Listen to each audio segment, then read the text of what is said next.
Hi, everybody, and welcome to another episode of Dr. T Talks. I'm Dr. Tamar Andrews, and this is how we're going to change the world together.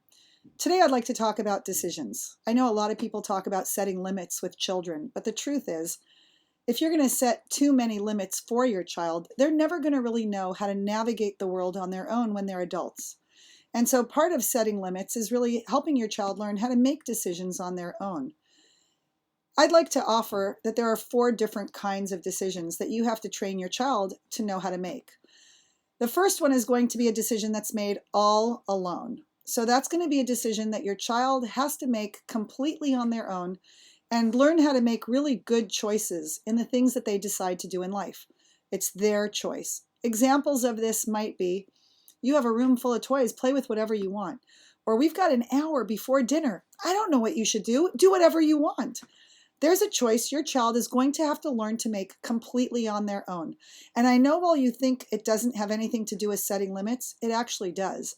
Because limits is the same as boundaries. And sometimes those boundaries include, I am not going to help you make a decision.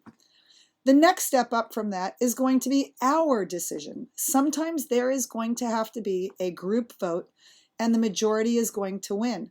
And while that's not always exactly what you wanted to have happen, you still have to be able to learn to get along with a vote that does not go in your favor if the majority wanted something else.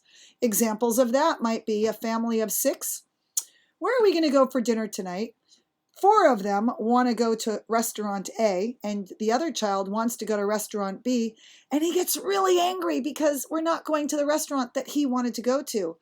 That's another decision he has to learn to come to grips with when the majority overrules him.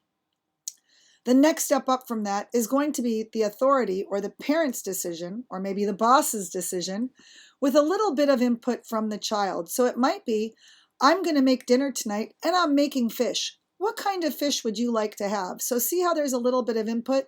Or it might even be, it's 7 o'clock in the morning and it's time to get up and out of bed and ready for school.